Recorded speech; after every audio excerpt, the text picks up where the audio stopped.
ಸ್ನೇಹಿತರೇ ನಮಸ್ಕಾರ. ನಾನು ರವೀಂದ್ರ ಜೋಶಿ. ತಮಗೆಲ್ಲರಿಗೂ ಸ್ವಾತಂತ್ರ್ಯೋತ್ಸವದ ಹಾರ್ದಿಕವಾದಂಥ ಶುಭಾಶಯಗಳು. ದಾಸ್ಯದ ಸಂಕೋಲೆಯಿಂದ ಹೊರಬಂದದಿರದ ಸ್ಮರಣೆಗಾಗಿ ನಾವು ಆಚರಿಸುವಂಥ ಸ್ವಾತಂತ್ರ್ಯೋತ್ಸವ. ಸ್ವಾತಂತ್ರ್ಯ ಯಾರಿಗೆ ಬೇಡ? ಪ್ರತಿಯೊಬ್ಬರಿಗೂ ಸ್ವಾತಂತ್ರ್ಯ ಬೇಕು. ಆದರೆ ನಮ್ಮ ಅತಿ ದೊಡ್ಡ ಸಮಸ್ಯೆ ಏನಂತಂದರೆ, ಯಾವುದು ಸ್ವಾತಂತ್ರ್ಯ, ಯಾವುದು ಸ್ವೇಚ್ಛಾಚಾರ ತಿಳಿಯಲಾರದಂಥ ವಿವೇಚನೆಯನ್ನು ಕಳೆದುಕೊಂಡಂಥ ಕಾಲಘಟ್ಟದಲ್ಲಿ ನೀವು ಇವತ್ತು ಸಂವಾದವನ್ನು ನಡೆಸ್ತಾ ಇದ್ದೀವಿ. ಇರಲಿ, ಮತ್ತೊಮ್ಮೆ ಸ್ವಾತಂತ್ರ್ಯೋತ್ಸವದ ಶುಭಾಶಯಗಳು. ಭಾಳ ಇಂಟ್ರೆಸ್ಟಿಂಗ್ ಆದಂಥ ವಿಚಾರ ಹೇಳ್ತೀನಿ. ಕರ್ನಾಟಕದಲ್ಲಿ ನಡೆದಂಥ ಘಟನೆ, ವಿಧಾನಮಂಡಲದಲ್ಲಿ ನಡೆದಂಥ ಚರ್ಚೆ, ಹೀಗೂ ಒಂದು ವಿಷಯವನ್ನು ಇದ್ದಕ್ಕಿದ್ದ ಹಾಗೆ ಬುಡಮೇಲು ಮಾಡಬಹುದಾ ಅಂತ ನನಗೆ ಅಚ್ಚರಿಯಾಗಿರುವಂಥ ವಿಚಾರ. ನಿಮಗೆ ಗೊತ್ತು, ಧರ್ಮಸ್ಥಳದಲ್ಲಿ ಕಳೆದ 16 ದಿನಗಳಿಂದ ನಿರಂತರವಾಗಿ ಗುಂಡಿ ತೋಡುವ ಕಾರ್ಯಕ್ರಮ ನಡೀತಾ ಇದೆ. ಇದಕ್ಕಿಂತ ದೊಡ್ಡ ಹುಚ್ಚಾಟ ಯಾವುದೂ ಇಲ್ಲ ಅಂತ ನಾನು ಮೊದಲೇ ದಿವಸವೇ ಭಾನುವಾರದ ಹರಟೆಯ ಕಾರ್ಯಕ್ರಮದಲ್ಲಿ ಹೇಳಿದ್ದೆ. ಯಾವುದೋ ಒಬ್ಬ ವ್ಯಕ್ತಿ ಯಾವುದೋ ಒಂದು ಸಾಕ್ಷ್ಯಾಧಾರವನ್ನು ಹಿಡ್ಕೊಂಡು ಬಂದ ಸಂದರ್ಭದಲ್ಲಿ ಅದರ ಬಗ್ಗೆ ಕೂಲಂಕುಷವಾಗಿ ಪರಿಶೀಲನೆ ಮಾಡಲಾರದೆ, ಆತನ ಪೂರ್ವಾಪರವನ್ನು ಗಮನಿಸಲಾರದೆ, ಅದರ ಕುರಿತಾಗಿ ತನಿಖೆಯನ್ನು ನಡೆಸಲಾರದೆ, ಆತ ಕೇವಲ ಕೋರ್ಟಿನಲ್ಲಿ ಸ್ಟೇಟ್ಮೆಂಟ್ ಕೊಟ್ಟಿದ್ದಾನೆ ಎನ್ನುವಂಥ ಕಾರಣಕ್ಕೋಸ್ಕರ ಆತನಿಗೆ ರಾಜಾತಿಥ್ಯವನ್ನು ಒದಗಿಸ್ತಾ, ನಮ್ಮಂಥ ತೆರಿಗೆದಾರರ ದುಡ್ಡನ್ನು ಲಕ್ಷೋಪಲಕ್ಷ ರೂಪಾಯಿಗಳನ್ನು ವ್ಯಯಿಸ್ತಾ ಇಡೀ ರಾಜ್ಯದ ಗಮನ ಜಗತ್ತಿನೆಲ್ಲೆಡೆ ಸೆಳೆಯುವಂಥ, ದೇಶಾದ್ಯಂತ ಸೆಳೆಯುವಂಥ ಒಂದು ಧರ್ಮದ ಶ್ರದ್ಧಾಳುಗಳಿಗೆ ಮುಜುಗರವನ್ನುಂಟು ಮಾಡುವಂಥ, ಬೇಸರ ತರಿಸುವಂಥ ಕೆಲಸವನ್ನು ಕರ್ನಾಟಕ ಸರ್ಕಾರ ಇಷ್ಟು ದಿವಸ ಮಾಡ್ತಾ ಬಂದಿತ್ತು. ತುಂಬ ಬೇಸರದ ಸಂಗತಿ ನನಗಿದು. ನಾನು ಯಾವತ್ತೂ ಧರ್ಮಸ್ಥಳದ ಬಗ್ಗೆ ತುಂಬ ಮಾತನಾಡಿದಂಥ ವ್ಯಕ್ತಿ ಅಲ್ಲ, ತಮಗೆ ಹೇಳಿದ್ದೇನೆ. ಕಳೆದ ಒಂದು ವಾರದಿಂದ ಈಚೆಗೆ ನಮ್ಮ ಐ ಆಮ್ ಜೋಶಿ ಅನ್ನುವಂಥ ನಮ್ಮ ಇನ್ನೊಂದು ಯೂಟ್ಯೂಬ್ ಚಾನಲ್ನಲ್ಲಿ ಅದರ ಕುರಿತಾಗಿ ವಿಶೇಷವಾದ ಸಂಚಿಕೆಗಳನ್ನು ಮಾಡ್ತಾ ಇದ್ದೀವಿ ಅನ್ನೋದು ಬಿಟ್ಟರೆ, ನಾನು ಆ ಕುರಿತು ನಿರಂತರವಾಗಿ ಸಂಚಿಕೆಗಳನ್ನು ಮಾಡಿದ್ದು ತೀರ ಕಮ್ಮಿ. ಆದರೆ ಯಾವಾಗ ಇದು ವಿಪರೀತಕ್ಕೆ ಹೋಯಿತು, ಯಾವಾಗ ಇದು ಅತಿರೇಕ ಅನ್ನಿಸ್ಲಿಕ್ಕೆ ಶುರುವಾಯಿತು, ಆವಾಗ ಇನ್ನು ನಾವು ಬಾಯಿ ಮುಚ್ಕೊಂಡು ಕೂತ್ರೆ ಸಾಧ್ಯವೇ ಇಲ್ಲ ಅಂತ ನನಗನ್ನಿಸಿದ್ದು ಹೌದು. ಸ್ವತಃ ಧರ್ಮಸ್ಥಳಕ್ಕೆ ಹೋದೆ, ಸ್ವತಃಗೆ ಗುಂಡಿ ತಡೆಯುವ ಜಾಗವನ್ನು ನೋಡಿದೆ, ಸ್ವತಃ ಯಾವ ಈ ವ್ಯಕ್ತಿ ಮುಸುಕುಧಾರಿ ಅನ್ನುವಂಥ ಮಾಹಿತಿಗಳನ್ನು ಸಂಗ್ರಹ ಮಾಡಿದೆ. ನನಗೆ ಅಚ್ಚರಿಯಾಗಿ ಹೋಯಿತು. ಒಬ್ಬ ಕಾರ್ಮಿಕ, ಯಾವ ವ್ಯಕ್ತಿ ಕೊಳ್ಳೇಗಾಲ ಈ ಕಡೆಯಿಂದ ಬರುವಂಥ ಒಬ್ಬ ವ್ಯಕ್ತಿ, ಗುತ್ತಿಗೆ ಆಧಾರದ ಮೇಲೆ ಅಲ್ಲಿ ಕ್ಲೀನಿಂಗ್ ಮಾಡಲಿಕ್ಕೆ ಬಂದಂಥ ಪೌರ ಕಾರ್ಮಿಕರ ರೀತಿಯಲ್ಲಿ ಕೆಲಸಕ್ಕೆ ಬಂದ ವ್ಯಕ್ತಿ, ಅದೇ ಊರಿನಲ್ಲಿ ಝಂಡಾ ಹೊಡೆದು ಅದೇ ಊರಿನಲ್ಲಿ ಕೆಲಸ ಮಾಡ್ತಾ ಈ ರೀತಿಯಾದಂಥ ಕ್ಲೀನಿಂಗ್ ಕೆಲಸವನ್ನು ಮಾಡ್ತಾ ಒಂದು ದಿವಸ ಅದೇ ಊರಿನ ಧಾರ್ಮಿಕ ಕ್ಷೇತ್ರದ ವಿರುದ್ಧ ತಿರುಗಿ ಬಿದ್ದು ಸರ್ಕಾರವನ್ನು ಅಲ್ಲಾಡಿಸುವ ಮಟ್ಟಿಗೆ ಹೋಗ್ತಾನೆ ಮುಸುಕುದಾರಿ ಅಂದರೆ ನನಗೆ ನಂಬಲಿಕ್ಕೆ ಸಾಧ್ಯ ಆಗಲಿಲ್ಲ. ಪಾಪ ಮಂಡ್ಯ ಪಂಚಾಯತ್ನ ಮಾಜಿ ಉಪಾಧ್ಯಕ್ಷರು ಹೇಳಿದ್ರು, ಈತ ನಮ್ಗೆ ಗೊತ್ತಿರೋ ವ್ಯಕ್ತಿ ರೀತ, ಯಾವನೋ ಮುಸುಕುದಾರಿ ಅಲ್ಲ ರೀ, ಇವನು ಕ್ಲೀನಿಂಗ್ ಕೆಲಸಕ್ಕೋಸ್ಕರ ನಮ್ಮ ಧರ್ಮಸ್ಥಳಕ್ಕೆ ಬಂದವನ್ರಿ. ಈತ ಬಂದದ್ದು ಗ್ರಾಮ ಪಂಚಾಯತಿ ಕೆಲಸಗಳನ್ನ ಕರೆದಾಗ ಬಂದು ಮಾಡಿಕೊಟ್ಟು ದುಡ್ಡು ಇಸ್ಕೊಂಡು ಹೋಗ್ತಾ ಇದ್ದಂಥ ಮನುಷ್ಯ ಈತ ಹೆಣದ ಮೇಲಿನ ಆಭರಣಗಳನ್ನು ಕೂಡ ಬಿಡಲಾರ್ದಂಥ ವ್ಯಕ್ತಿ, ಪಕ್ಕ ಲಂಪಟ ಈತ ಊರು ಬಿಟ್ಟು ಓಡಿಸಿರೋದು, ಈತನ ಗಡಿಪಾರು ಮಾಡಿರೋದು, ಈತ ಏನು ಸಾಚಾ ವ್ಯಕ್ತಿ ಅಲ್ಲ ಅಂತ ಹೇಳಿದಾಗ ಸರ್ಕಾರ ತಕ್ಷಣ ಕಾರ್ಯಪ್ರವೃತ್ತರಾಗಬೇಕಾಗಿತ್ತು. ಆತನ ತನಿಖೆ ಮಾಡಬೇಕಾಗಿತ್ತು, ಆತನ ಮಂಪರು ಪರೀಕ್ಷೆ ಮಾಡಬೇಕಾಗಿತ್ತು. ಆದರೆ ಆಗಲೇ ನೀರಿನಲ್ಲಿ ಅರ್ಧ ಮುಳುಗಿಯಾಗಿ ಹೋಗಿತ್ತು ಸರ್ಕಾರಕ್ಕೆ ಎಂಥ ಮುಜುಗರ ಪ್ರತಿ ದಿವಸ ಉಂಟಾಗ್ತಾ ಇತ್ತು ಅಂತಂದರೆ, ಮುಂದೆ ಹೋಗಲಿಕ್ಕಾಗೋದಿಲ್ಲ, ಹಿಂದೆ ಬರಲಿಕ್ಕಾಗೋದಿಲ್ಲ ಅಂಥ ಸ್ಥಿತಿಯಲ್ಲಿ ವಿಲವಿಲ ಒದ್ದಾಡ್ತಾ ಇತ್ತು.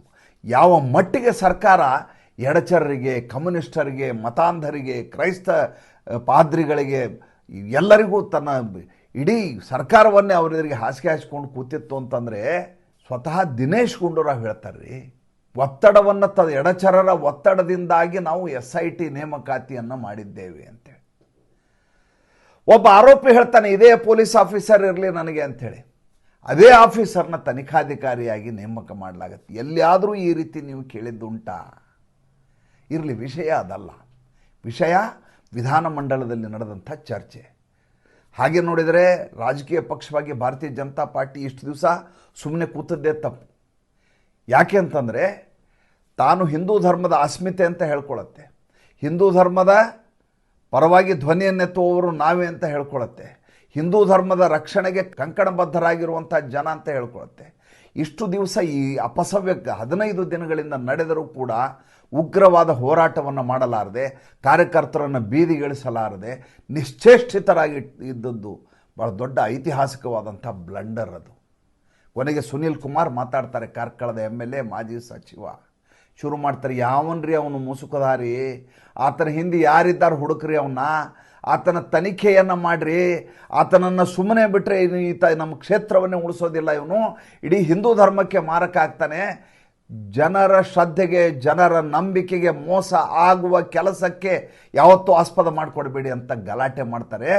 ಆವಾಗ ಇದ್ದಕ್ಕಿದ್ದ ಹಾಗೆ ಭಾರತೀಯ ಜನತಾ ಪಾರ್ಟಿಯ ಸೆಲ್ ಎಚ್ಚರಗೊಳ್ಳುತ್ತೆ. ಆ ಕಡೆ ವಿಜಯೇಂದ್ರ ಹೇಳ್ತಾರೆ, ಇಲ್ಲ ನಾವು 17ನೇ ತಾರೀಕು ಎಲ್ಲರೂ ನಾವು ಧರ್ಮಕ್ಷೇತ್ರಕ್ಕೆ ಹೋಗ್ತೀವಿ, ಧರ್ಮಸ್ಥಳಕ್ಕೆ ಹೋಗ್ತೀವಿ ಅಂತ ಹೇಳ್ತಾರೆ.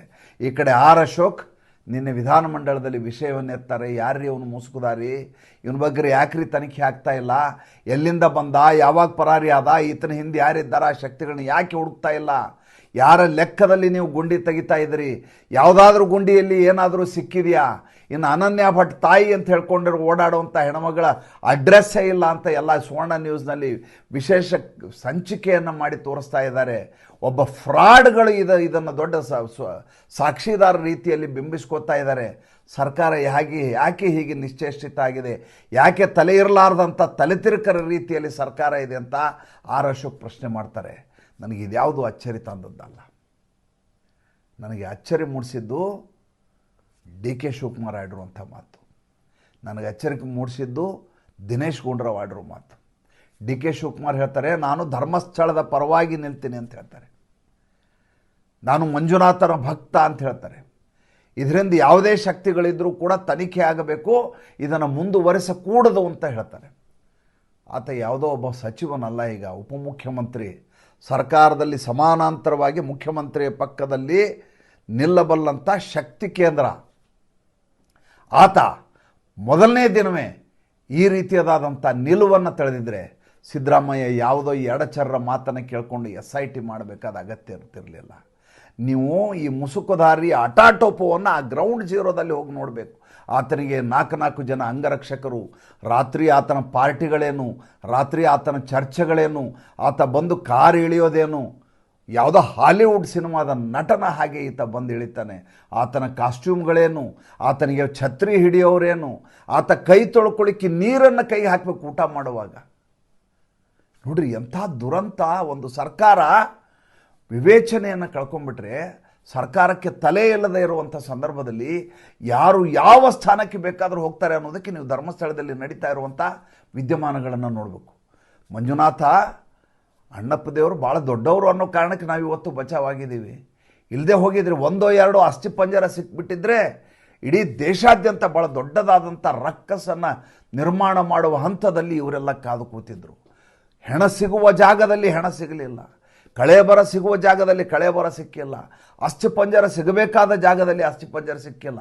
ಯಾವುದೋ ಊರಿನಲ್ಲಿ ಯಾವುದೋ ನದಿಯ ದಂಡೆಯ ಮೇಲೆ ನಿಮಗೆ ಅಸ್ಥಿಪಂಜರವೇ ಸಿಗೋದಿಲ್ಲ ಅಂದರೆ, ನಿಮಗೆ ಅಲ್ಲಿ ಎಲುಬುಗಳೇ ಸಿಗೋದಿಲ್ಲ ಅಂದರೆ, ಯಾವುದೇ ಕಳೆಬರವೇ ಸಿಗೋದಿಲ್ಲ ಅಂದರೆ ಅದು ಅಣ್ಣಪ್ಪನ ದಯೆ ಅಂತ ತಿಳ್ಕೊಬೇಕು. ಅದು ಮಂಜುನಾಥ ಕೃಪೆ ತೋರಿಸಿದ್ರಿಂದ ಇದಾಗಿದೆ ಅಂತ ತಿಳ್ಕೊಬೇಕೇ ವಿನಃ, ಯಾಕೆಂದರೆ ಯಾವುದೇ ಊರಿನ ಹೊರಭಾಗದಲ್ಲಿ ಹೊಸೀಮೆಯಲ್ಲಿ ಹೋದ ಸಂದರ್ಭದಲ್ಲಿ, ಯಾವುದೋ ಗದ್ದೆ ಬಯಲಲ್ಲಿ ಹೋದ ಸಂದರ್ಭದಲ್ಲಿ, ಯಾವುದೋ ನದಿಯ ದಂಡೆಯ ಬಳಿ ಹೋದ ಸಮಯದಲ್ಲಿ ಇವತ್ತಿನ ಕಾಲಘಟ್ಟದಲ್ಲಿ ಈ ಪ್ರಕರಣವನ್ನು ದಯವಿಟ್ಟು ನೋಡಬಾರ್ದು. ನೀವು ನೋಡಬೇಕಾಗಿದ್ದು ಯಾವಾಗ 15-20 ವರ್ಷಗಳ ಹಿಂದೆ ಕೈಯಲ್ಲಿ ಮೊಬೈಲ್ ಇರಲಿಲ್ವೋ, ಯಾವಾಗ ಅಲ್ಲಿಯ ಗ್ರಾಮ ಪಂಚಾಯತಿ ಅನ್ನೋದು ಸದೃಢವಾಗಿರಲಿಲ್ವೋ, ಅದಕ್ಕೆ ಯಾವುದೇ ಉದ್ಯೋಗಿಗಳಿರಲಿಲ್ವೋ, ಯಾವಾಗ ಪೊಲೀಸ್ ಸ್ಟೇಷನ್ನೇ ಸರಿಯಾಗಿ ಅಲ್ಲಿ ಇರಲಿಲ್ವೋ, ಅಂಥ ಸಂದರ್ಭದಲ್ಲಿ ಅಲ್ಲಿ ಬರುವಂಥ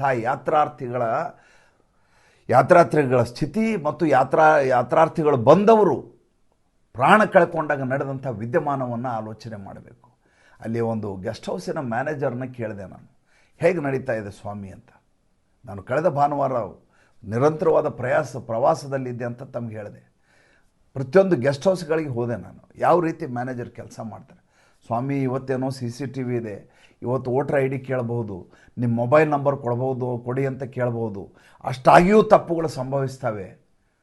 ಒಬ್ರಿಗೆ ಒಂದು ಹೆಣ್ಣು ಒಂದು ಗಂಡು ಬರುತ್ತೆ, ನಾವು ಗಂಡ ಹೆಂಡತಿ ಅಂದರೆ ಅವ್ರು ಅಲ್ಲ ಅಂತ ಸಾಬೀತುಪಡಿಸೋದು ಹೇಗೆ? ಒಂದು ವೇಳೆ ಆ ರೀತಿ ಹೇಳಿದಾಗ ಅವರು ನಮ್ಮ ಮೇಲೆ ಎರಗುವುದಿಲ್ಲ ಅನ್ನುವಂಥ ಯಾವ ಗ್ಯಾರಂಟಿ? ಯಾವುದೋ ವ್ಯಕ್ತಿ ನಾನು ದರ್ಶನಕ್ಕೆ ಬಂದಿದ್ದೇನೆ ಅಂತ ರೂಮ್ ಕೀ ತೊಗೋತಾರೆ, ರೂಮ್ ಕೀ ತೊಗೊಂಡು ಒಳಗೆ ಹೋಗಿ ನೇಣು ಹಾಕ್ಕೊಂಡ್ರೆ ನಾವು ಏನು ಮಾಡೋದು? ಇನ್ಯಾರೋ ಖಿನ್ನತೆಯಿಂದ ಬಳಲ್ತಾ ಇರ್ತಾರೆ, ರೂಮ್ ಬಾಗಿಲು ಹಾಕಿರ್ತಾರೆ, ರೂಮ್ ಬಾಗಿಲನ್ನೇ 2 ದಿವಸ 3 ದಿವಸ ತೆಗೆಯೋದಿಲ್ಲ, ಊಟ ಇಲ್ಲ, ಉಪವಾಸ ಇಲ್ಲ, ಹಾಗೆ ಬಿದ್ದಿರ್ತಾರೆ. ಇನ್ಯಾರೋ ದರ್ಶನಕ್ಕೆ ಅಂತ ಹೋಗ್ತಾರೆ, ನದಿ ದಂಡೆಗೆ ಹೋಗ್ತಾರೆ, ನೀರಲ್ಲಿ ಹಾರ್ಕೊಂಡ್ಬಿಡ್ತಾರೆ. ಒಂದಲ್ಲ ಎರಡಲ್ಲ ಸಾವಿರಾರು ತಾಪತ್ರಯಗಳಿಂದ ಒದ್ದಾಡ್ತಾ ಇರುವಂಥ ಜನ ಯಾರಾದರೂ ಇದ್ದರೆ ಅಂಥ ಸಂದಿಗ್ಧತೆಯಲ್ಲಿ ನಾವು ನಮ್ಮ ಕಷ್ಟವನ್ನು ಯಾರು ಕೇಳೋರೇ ಇಲ್ಲ. ಇವತ್ತೇನೋ ಮೊಬೈಲ್ ಇದೆ, ವೋಟರ್ ಐ ಡಿ ಇದೆ, ಎಲ್ಲ ಇದೆ, ಏನೂ ಇಲ್ಲದೆ ಇರುವಂಥ ಕಾಲದಲ್ಲಿ ಬಂದಂಥ ಯಾತ್ರಾರ್ಥಿಗಳ ಸಾವಿಗೆ ಯಾರು ಹೊಣೆ? ಆವಾಗ ಇದ್ದಂಥ ಗ್ರಾಮ ಪಂಚಾಯಿತಿಯವರು ಎಲ್ಲಿಂದ ಸಿಬ್ಬಂದಿ ವರ್ಗದವ್ರನ್ನ ತೆಗೆಸಿ ಅಲ್ಲಿ ಹೆಣಗಳನ್ನು ಹೂಳಲಿಕ್ಕೆ ಸಾಧ್ಯ? ಅದಕ್ಕಾಗಿ ಸ್ಮಶಾನವೇ ಇರಲಾರ್ದಂಥ ಊರಿನಲ್ಲಿ, ಅದಕ್ಕಾಗಿ ಪೊಲೀಸ್ ಸೌಕರ್ಯವೇ ಇರಲಾರ್ದಂಥ ಊರಿನಲ್ಲಿ ಇಷ್ಟು ದಿವಸ ಯಾವುದೇ ತಾಪತ್ರೆ ಆಗಲಾರ್ದ ಹಾಗೆ ಕಾವಂದರು ನೋಡ್ಕೊಂಬಂದಿದ್ದಾರೆ. ಇದನ್ನು ಯಾರಿಗೆ ಹೇಳೋಣ ನಾವು ಅಂತ ಪ್ರಶ್ನೆಯನ್ನು ಕೇಳಿದ್ರು. ನನಗೆ ಅವರ ಮಾತು ದಿಟ್ಟ ಅನ್ನಿಸ್ತು. ಇವರು ಅಸಹಾಯಕ ಸ್ಥಿತಿಯಲ್ಲಿದ್ದಾರೆ ಅಂತ ಅನ್ನಿಸ್ತು. ನನಗೆ ಮಜಾ ಅನಿಸಿದ್ದು, ಇಷ್ಟೂ ಭಾಷಣವನ್ನು ಡಿ ಕೆ ಶಿವಕುಮಾರ್ ಧರ್ಮಸ್ಥಳದ ಪರವಾಗಿ ಮಾತಾಡಿದರು. ನಾನು ಮಂಜುನಾಥನ ಭಕ್ತ ಅಂದರು. I have belief in Manjunatha ಅಂದರು. ಮಜಾ ಇದೆ ಅದು. I have faith in Manjunatha ಅಂತ ಇಂಗ್ಲೀಷಲ್ಲಿ ಯೂಶಲಿ ಹೇಳ್ತಾರೆ. ದೇವರ ಮೇಲೆ ನಮಗೆ ಶ್ರದ್ಧೆ ಇದೆ ಅಂತ. ನಂಬಿಕೆ ಅಲ್ಲ, ದೇವ್ರ ಮೇಲೆ ನಾವು ನಂಬೋದಲ್ಲ. ದೇವ್ರು ನಂಬಲಿಕ್ಕೆ ನಾವು ಯಾವ ದೊಡ್ಡ ವ್ಯಕ್ತಿ ರೀ? ನಮಗೆ ದೇವರಲ್ಲಿ ಶ್ರದ್ಧೆ ಇದೆ ಅಂತ ವಿನೀತರಾಗಿ ನಾವು ಹೇಳೋದು. I have belief in Manjunatha ಅಲ್ಲ, I have faith in my god, I have faith in Manjunatha, I have faith in Annappa Swami. ನಾನೇನು ಇಂಗ್ಲೀಷ್ ಪಂಡಿತ ಅಲ್ಲ, ಇರುವಂಥ ಸಣ್ಣ ಪುಟ್ಟ ಜ್ಞಾನ. ಅಂದರೆ ಈ ಐ ಆಮ್ ಫಾರ್ ಧರ್ಮಸ್ಥಳ, ಧರ್ಮಸ್ಥಳದ ಪರವಾಗಿ ನಿಲ್ತೀನಿ ಅಂತ ಇಂಗ್ಲೀಷಲ್ಲೆಲ್ಲ ಅವರು ಅದ್ಭುತವಾಗಿ ಭಾಷಣ ಮಾಡಿದ್ರು ಡಿ ಕೆ ಶಿವಕುಮಾರ್. ನಂಗೆ ಖುಷಿ ಆಗ್ತಾಯಿತ್ತು. ಯಾರಿಗೆ ಹೇಳಿದರು ಅವರು? ಭಾರತೀಯ ಜನತಾ ಪಾರ್ಟಿ ಹೈಕಮಾಂಡ್ ಹೇಳಿತ್ತು. ಕಾಂಗ್ರೆಸ್ಸಿನಲ್ಲಿದ್ದರೂ ಕೂಡ ಡಿ ಕೆ ಶಿವಕುಮಾರ್ ಅನ್ನೋ ವ್ಯಕ್ತಿ ಹಿಂದೂ ಧರ್ಮಕ್ಕೆ ತೊಂದರೆ ಆಗಲಾರದ ಹಾಗೆ ಪ್ರಯತ್ನ ಮಾಡ್ತಾ ಇದ್ದಾರೆ. ನಾನು ಇವತ್ತು ಮಾತಾಡ್ತಾ ಇರೋದು ಧರ್ಮಕ್ಷೇತ್ರದ ಬಗ್ಗೆ ಅಲ್ಲ, ಹಿಂದೂಗಳ ಉಳಿವಿಗಾಗಿ ನಾನು ಮಾತಾಡ್ತಾ ಇದ್ದೀನಿ. ನಾಳೆ ನಾನು ಬಿ ಜೆ ಪಿಗೆ ಬಂದರೆ ಬಿ ಜೆ ಪಿಯ ಸಿದ್ಧಾಂತಕ್ಕೆ ವಿರುದ್ಧವಾಗಿ ನಡ್ಕೊಳ್ಳೋದಿಲ್ಲ ಅಂತ ಅಮಿತ್ ಶಾಗೆ ಸಂದೇಶವನ್ನು ಕಳಿಸ್ಲಿಕ್ಕೆ ಆತ ಇಂಗ್ಲೀಷ್ನಲ್ಲಿ ಮಾತಾಡಿದ್ದು. ಯಾವತ್ತಾದರೂ ನೀವು ಡಿ ಕೆ ಶಿವಕುಮಾರ್ ಇಂಗ್ಲೀಷಲ್ಲಿ ಮಾತಾಡಿದ್ದು ನೋಡಿರ? ಎಲ್ಲಿ ಒಂದೋ ಎರಡೋ ಶಬ್ದ ಬಳಸ್ತಾರೆ ವಿನ ಇಡೀ ಭಾಷಣವನ್ನು ಇಂಗ್ಲೀಷ್ನಲ್ಲಿ, ಅದು ವಿಧಾನಮಂಡಲದಲ್ಲಿ ಕನ್ನಡಕ್ಕೆ ಆದ್ಯತೆ ಇರಬೇಕು ಅನ್ನುವಂಥ ಕರ್ನಾಟಕದಲ್ಲಿ ಎಲ್ಲರೂ ಕನ್ನಡದಲ್ಲಿ ಮಾತನಾಡುವಾಗ ಈ ವ್ಯಕ್ತಿ ಇದ್ದಕ್ಕಿದ್ದ ಹಾಗೆ ಇಂಗ್ಲೀಷ್ನಲ್ಲಿ ಭಾಷಣ ಮಾಡೋ ಕಾರಣ ಏನು ಸ್ವಾಮಿ? ಯಾವಾಗಲೂ ಅದಕ್ಕೆ ನಾನು ಹೇಳೋದು, ಘಟನೆಯನ್ನು ಗ್ರಹಿಸಬೇಕು ಅಂತ, ನೋಡೋದಲ್ಲ. ಮಾತುಗಳನ್ನು ಗ್ರಹಿಸಿಕೊಳ್ಳಬೇಕು, ಬಿಟ್ವೀನ್ ದ ಲೈನ್ಸ್ ಅರ್ಥ ಮಾಡ್ಕೋಬೇಕು ಅಂತ. ಇರಲಿ, ಸಂತೋಷ, ಅವರ ರಾಜಕೀಯವಾಗಿ ಅವ್ರಿಗೇನೋ ಲಾಭ ಆಗುತ್ತೋ ಬಿಡುತ್ತೋ, ಆದರೆ ಒಂದು ಧ್ವನಿ ಧರ್ಮಸ್ಥಳದ ಪರವಾಗಿ ಎತ್ತಲ್ಲ.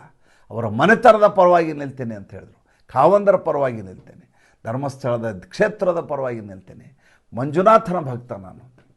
ದಿನೇಶ್ ಗುಂಡೂರಾವ್ ಒಬ್ಬ ನಾಸ್ತಿಕ, ಅವರು ಸ್ವತಃ ಅವ್ರ ಕುಟುಂಬದವ್ರು ನನಗೆ ಪರಿಚಯ, ಅವರ ಸಹಧರ್ಮಿಣಿ, ಅವರ ಧರ್ಮಪತ್ನಿ ನನಗೆ ತುಂಬ ಬೇಕಾದವರು. ಅವರು ಟಬು ಗುಂಡೂರಾವ್, ದಿನೇಶ್ ಗುಂಡೂರಾವ್ ಅವರು ಸ್ವತಃ ಶಿವನ ಪೂಜೆ ಮಾಡ್ತಾರೆ.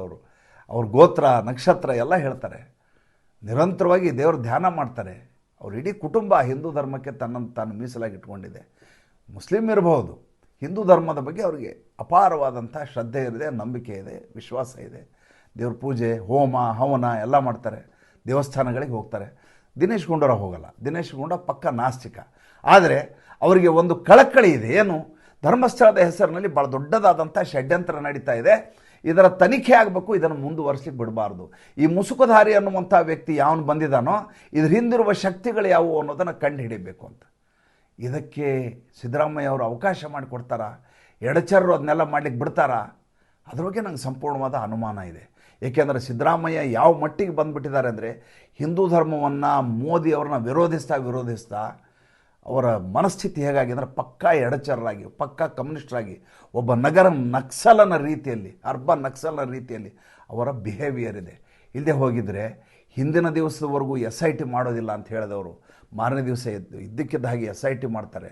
ಯಾವ ಮಂಗಳೂರು SP ಕೇಸನ್ನು ನಡೆಸ್ಕೊಂಡು ಹೋಗ್ತಾರೆ ಅಂತ ತೀರ್ಮಾನ ಆಗಿರುತ್ತೋ ಇದ್ದಕ್ಕಿದ್ದ ಹಾಗೆ ಯಾವ ಫಿರ್ಯಾದುದಾರ, ಆತ ಆರೋಪಿ. ಆತ ಯಾರು ಸಾಕ್ಷ್ಯವನ್ನು ನೂರಾರು ಹೆಣ ನಾನು ಉಳಿದಿದ್ದೀನಿ ಅಂದರೆ ಆತ ಸಾಕ್ಷ್ಯವನ್ನು ನಾಶಪಡಿಸಿದ್ದಾನೆ ಅಂತ ಅರ್ಥ. ಅದು ಅವನು ಹೇಳಿರುವಂಥ, ಅವತ್ತ ಸಂಗಡಿಗರು ಹೇಳಿರುವಂಥ ವ್ಯಕ್ತಿಯನ್ನು SIT ಮುಖ್ಯಸ್ಥನನ್ನಾಗಿ ನೇಮಕಾತಿ ಮಾಡ್ತಾ ಇದ್ದಾರೆ ಅಂದರೆ ಸಿದ್ದರಾಮಯ್ಯ ಯಾವ ನೀಚ ಸ್ಥಿತಿಗೆ ಹೋಗಿ ನಿಂತಿದ್ದಾರೆ ರಾಜಕಾರಣದಲ್ಲಿ ಅಂತ. ಸಿದ್ದರಾಮಯ್ಯ ಸಂಪೂರ್ಣವಾಗಿ ಬರ್ಬಾದಾಗಿ ಹೋಗಿದ್ದು, ಮಠ ಹತ್ತಿ ಹೋಗಿದ್ದು, ಅವರ ಗುಂಡಿಯನ್ನು ಅವರೇ ತೊಡ್ಕೊಂಡಿದ್ದು ಯಾವಾಗ? ಧರ್ಮದ ವಿಚಾರಕ್ಕೆ ಕೈ ಹಾಕಿದಾಗ. ಹಿಂದಿನದಲ್ಲದೆ ಅದರ ಹಿಂದಿನ ಚುನಾವಣೆಯ ಸಂದರ್ಭದಲ್ಲಿ ವೀರಶೈವ ಲಿಂಗಾಯತ ಧರ್ಮದ ವಿಚಾರಕ್ಕೆ ಅವರು ಕೈ ಹಾಕಿದ ತಕ್ಷಣ ಅವರಿಗೆ ಶಾಪ ಅಂಟ್ಕೊಂಡ್ಬಿಡ್ತು. ಯಾವ ರೀತಿಯಾಗಿದ್ದು ಅಂದರೆ ಕುಮಾರಸ್ವಾಮಿ ಹತ್ರ ಹೋಗುವಂಥ ಹೈಕಮಾಂಡ್ ಹೇಳುತ್ತೆ ಹಿಂಗಿದ್ರು. ಸಿದ್ದರಾಮಯ್ಯ ಅವರ ಶೋಲ್ಡರ್ ನನಗಿನ್ನೂ ನೆನಪಿದೆ. ಫೋಟೋ ತೆಗಿಯಂಥ ಫೋಟೋ ಶೂಟ್ ಮಾಡಿದಾಗ ಕೈ ಹಿಂಗಿತ್ತು. ಕುಬ್ಜರಾಗಿ ಹೋಗಿದ್ರು, ಸಂಕುಚಿತಗೊಂಡು ಹೋಗಿದ್ರು. ಈಗ ಮತ್ತೆ ಧರ್ಮಸ್ಥಳ ಮಂಜುನಾಥ ಅಣ್ಣಪ್ಪನ ಶಾಪಕ್ಕೆ ಅವರು ಗುರಿ ಆಗ್ತಾ ಇದ್ದಾರೆ. ಅವರೇನಾದರೂ ಈಗಲೂ ವಿಮೋಚನೆಯನ್ನು ಮಾಡ್ಕೊಳ್ಳದೆ ಹೋದರು, ಈಗಲೂ ಇದಕ್ಕೊಂದು ತಕ್ಕ ಶಾಸ್ತಿಯನ್ನು ಆ ಫಿರ್ಯಾದುದಾರ ಯಾರಿದಾನೋ, ಈ ಮುಸುಕುಧಾರಿ ಯಾರಿದಾನೋ ಅವನಿಗೆ ಒದ್ದು 3rd ಡಿಗ್ರಿ ಟ್ರೀಟ್ಮೆಂಟ್ ಕೊಟ್ಟು ಏರೋಪ್ಲೇನ್ ಹತ್ತಿಸ್ಲಿಲ್ಲ ಅಂದರೆ, ಆತನ ಹಿಂದಿರುವಂಥ ಯಾವ್ಯಾವ ಶಕ್ತಿಗಳು ಅವ್ರನ್ನೆಲ್ಲ ಒದ್ದು ಒಳಗಡೆ ಹಾಕಲಿಲ್ಲ ಅಂದರೆ, ಆಗ ಅಂಥದ್ದೊಂದು ಮತ್ತೊಂದು ಶಾಪಕ್ಕೆ ಅವರು ಗುರಿಯಾಗಬೇಕಾದಂಥ ಅನಿವಾರ್ಯತೆ ಒದಗಿ ಬರುತ್ತೆ. ಯಾಕಿಷ್ಟೆಲ್ಲ ಹೇಳ್ತಾ ಇದ್ದೀನಿ ಅಂತಂದರೆ, ವಿಧಾನಮಂಡಲದಲ್ಲಿ ಚರ್ಚೆ ಆಗ್ತಾ ಇರುವಂಥ ವಿಷಯ ಯಾವ ವಿಷಯ, ದೇವಸ್ಥಾನ, ಆ ಊರು, ಅಲ್ಲಿಯ ಜನರ ಮಧ್ಯೆ ಇರಬೇಕು ವಿಚಾರ, ಅದು ರಾಜಕೀಯ ಪಡಸಾಲೆಗೆ ಬಂದ ಸಂದರ್ಭದಲ್ಲಿ ಅದರ ಸ್ವರೂಪವೇ ಬದಲಿಯಾಗತ್ತೆ. ಆ ಸ್ವರೂಪ ಬದಲಾದಾಗ ಧಾರ್ಮಿಕವಾಗಿ ಯಾರಿಗೂ ನೋವಾಗಲಾರದ ಹಾಗೆ ಒಬ್ಬ ಮುಖ್ಯಮಂತ್ರಿ ನೋಡ್ಕೋಬೇಕಾಗತ್ತೆ. ನಾನು ಯಾವಾಗಲೂ ಹೇಳ್ತೇನೆ, ಚಾಣಕ್ಯ 2 ವಿಷಯಗಳನ್ನು ಹೇಳ್ದ. ಒಂದು, ನ್ಯಾಯಬದ್ಧವಾಗಿ ನಡ್ಕೊ ನೀನು ಮುಖ್ಯಮಂತ್ರಿಯಾಗಿ, ರಾಜನಾಗಿ. 2ನೇದು, ಧರ್ಮವನ್ನು ಯಾವತ್ತೂ ನೀನು ನಿರ್ಲಕ್ಷಿಸಬೇಡ ಅಂತ. ಸಿದ್ದರಾಮಯ್ಯ ತಮ್ಮ ರಾಜಕೀಯಕ್ಕಾಗಿ ಧರ್ಮದ ವಿರುದ್ಧವಾಗಿ ಇಂಥ ಪಿತೂರಿಯನ್ನು ಮಾಡುವುದರ ಜೊತೆ ಸೇರ್ಕೊಂಡ್ಬಿಟ್ರೆ ನಾವು ರಾಜ್ಯದ ಹಿಂದೂಗಳು ಏನು ಮಾಡ್ಬೇಕು ಹೇಳಿ. ಮತ್ತೆ ಮಾತಾಡ್ತೇನೆ ಮುಂದಿನ ಸಂಚಿಕೆಯಲ್ಲಿ. ತುಂಬ ವಿಷಯ ಇದಾವೆ ಮಾತಾಡೋ. ಸಂಚಿಕೆ ಇಷ್ಟ ಆಗಿದ್ದರೆ ಲೈಕ್ ಮಾಡಿ, ಫಾಲೋ ಮಾಡಿ, ಶೇರ್ ಮಾಡಿ. ದಯವಿಟ್ಟು ನಮ್ಮ ಮುಕ್ತ ಪತ್ರಿಕೋದ್ಯಮಕ್ಕೆ ಆರ್ಥಿಕವಾಗಿ ಬೆಂಗಾವಲಾಗಿ ನಮಸ್ಕಾರ.